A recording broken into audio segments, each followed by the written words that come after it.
factory na gumagawa ng ube halaya at ube jam sa Pinas. Bukod nga sa masarap, malinis.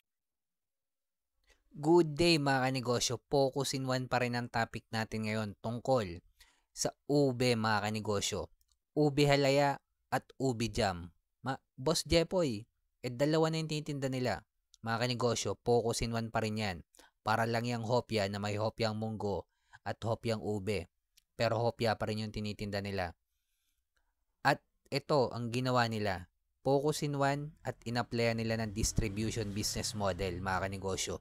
Kaya lalong lumaki yung negosyo nila. Ito, tapusin mo tong video ko, sigurado marami ka matututunan. Ito yung mga hindi ko alam nung nagsisimula pa lang ako magnegosyo.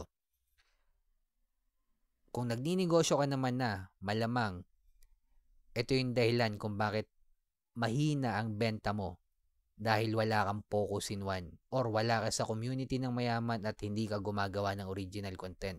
Ako nga pala si Boss Jepoy, isang negosyante. Isa rin akong DJ. Kung kailangan nyo pala ng DJ sa club, sa bar, sa event, message lang kayo dito sa page ko. Bakit importante ang focus in one sa pagninegosyo? Tulad na lang ng ginawa ni Sir Rafael mga kanegosyo ng may-ari ng ube halaya at ube jam. Sa Antipolo yan mga kanegosyo. Kapag naka-focus in one ka lang mga kanegosyo, hindi ka hirap ma-identify ng customer mo kung ano yung tinitinda mo. Ang branding mo lahat tungkol lang sa ube. Walang langka, walang mangga, walang buko, walang melon, walang pakwan. Focus lang sa ube mga kanegosyo. Yan ang importansya ng pagninegosyo at focus in one sa pagninegosyo. Dahil ginawa nilang distribution business model yung negosyo nilang ube mga kanegosyo, hindi sila hirap sa inventory.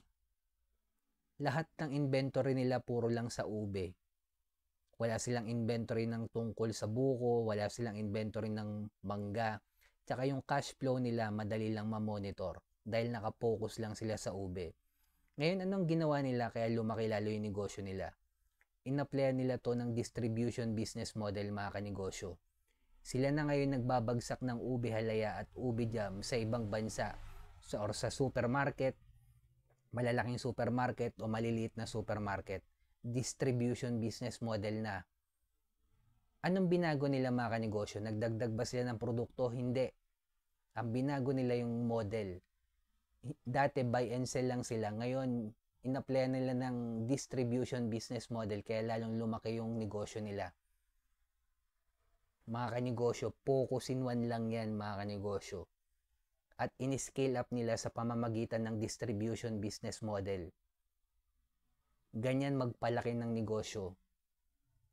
At ang negosyo, pwede nyo sabihin, Boss Jepoy, okay na ako dito sa level 1. Kumikita naman ako ng malaki. Mga kanegosyo, mamamatay din yan. Paglipas ng panahon, magkakaroon ka ng kompetensya, magkakaroon ka ng kalaban, parehong binibenta. Paglipas ng panahon, mapapagod ka, magkakasakit ka. Kasi hindi mo na-scale up yung negosyo mo sa level 2 business model. Tatanda ka na, magkakaroon ka na ng pamilya. Mga kanegosyo, kapag ang negosyante kumikita, nag-iisip na yan kung anong idadagdag niyang produkto. Ang akala ng negosyante kapag nagdagdag siya ng produkto, mas dadami yung kita niya. Mali mga kanegosyo. Ang dinadagdag mo dapat yung business model para lalong lumaki pa yung negosyo mo. Ano yung business model? Pinaliwanag ko na sa ibang video ko to tulad ng franchising, distribution, manpower, software, licensing, platform business model. Isa lang sa mga yon mga kanegosyo. Pinaliwanag ko na sa ibang video ko yan. Pwede mong i-search. At mga kanegosyo, kapag naka-focus in one ka mga kanegosyo, madali magpalaki ng negosyo kapag naka-focus in one ka lang. Bakit? Dahil pag nagsisimula ka ng negosyo, limited lang yung pera natin. Limited lang yung resources natin. Hindi naman limpak-limpak yung pera natin para sa pagsisimula ng pagninegosyo. At sobrang importante yon advantage natin bilang negosyante kapag naka-focus in one lang tayo. Kaya kung nagsisimula ka pa lang magnegosyo, focus in one, pwede ka pa rin malugi kung wala ka sa community ng mayaman at hindi ka gumagawa ng original content dahil kasama na sa labanan na natin to. Panguli, kailangan na natin ma-scale up yung negosyo natin sa level 2 business model, applyan ng franchising yan, distribution, manpower, software, licensing, platform, isa lang sa mga yon.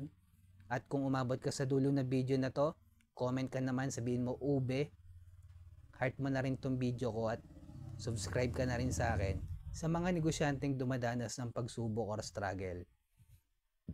Huwag natin kalimutan mag-pray kahit anong religion natin.